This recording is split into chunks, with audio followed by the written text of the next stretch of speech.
Bum bum bum. Bum bum bum bum. Bum bum bum bum bum. Hey everybody, come on in here. Gather round. It's time for Coffee with Scott Adams. And guess what? As luck would have it, I'm Scott Adams, and I have coffee. And if you're well prepared, and I know some of you are, you have coffee too. It may be a different beverage, but in any case, grab your cup, your mug, your stein, your chalice, your thermos. Put some liquid in there. I like coffee. And join me for the simultaneous sip.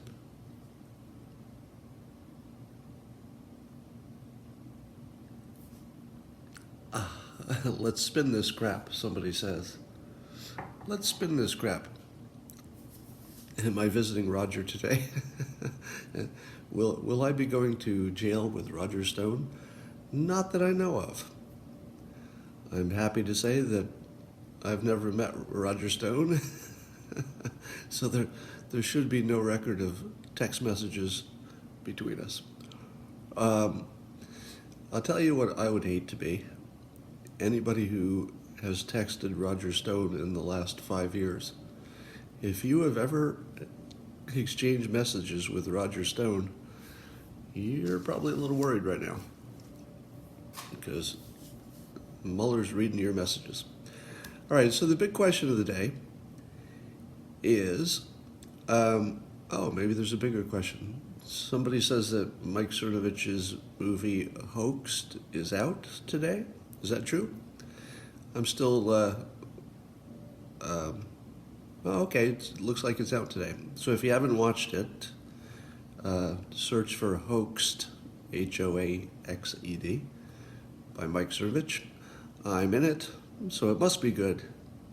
But I've been looking forward to that, so make sure you watch that. So, why am I whispering? Christina's still asleep. So I'm on the road today, and I wake up to the news that the FBI has raided Roger Stone's, not raided, I guess they did a powerful knock on the door. Everybody was highly armed. Now you might ask yourself, why would they go in so heavy against Roger Stone? Well, the odds that Roger Stone has heavy firepower in his house is probably close to 100%, wouldn't you say? But what would you guess are the odds that Roger Stone has some serious weaponry, legal, I'm sure it's all legal, but serious weaponry in his home? Probably pretty high. I always wondered why they do their FBI raids. It seems like it's in the early morning before anybody would be expected to be awake. And I think part of it is you make sure that they're not drunk, because it's first thing in the morning, and they're sort of sleepy and they haven't organized their thoughts yet, so you just have an advantage. If you're a big bunch of FBI people and you catch somebody at, 5 in the morning or whenever they do it, it's probably the best time. All right, so it may seem to you, like it seems to me, like some kind of weird Groundhog Day. Have you noticed that every story seems to be the same as every other story? What are the two biggest stories today? And ask yourself if you've ever heard these stories before.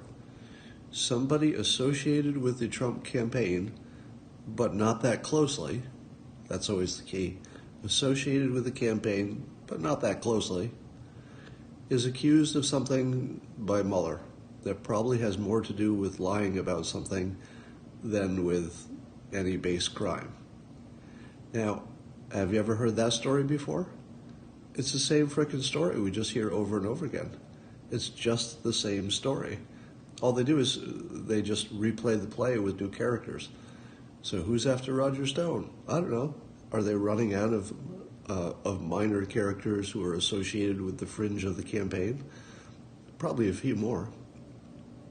But Stone will be the most interesting.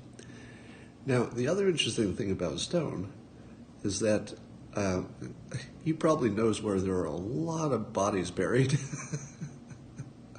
I would hate to be on the other side of that guy because I don't think he's going to go quietly. Whatever happens next is probably going to leave a pretty big crater. But I don't know. Here's the other story. See if you've ever heard this story before. Someone who once worked for the White House writes a tell-all book that alleges he knows what the president's deepest inner thoughts are. Have you ever heard that story before? It's just the same damn story. They're just recycling it. Another person with another book full of assumptions about what other people are thinking. I just saw one of the excerpts, and it's exactly what you imagine. It's stuff like, and the president craves the approval of the media that he hates. And I'm thinking to myself, okay, if you gave us a text or a direct quote where the president said, I crave the media attention, then I would say, that's pretty solid. The president actually said that. But if you're writing a book where you're talking about the president's inner thoughts and his secret worries that he doesn't speak about, I don't think that should not be a book, but it will be. And it seems that they've targeted, what's her name? Why am I blanking on Kellyanne Conway? So have you noticed that the opposition is targeting and picking off specific individuals?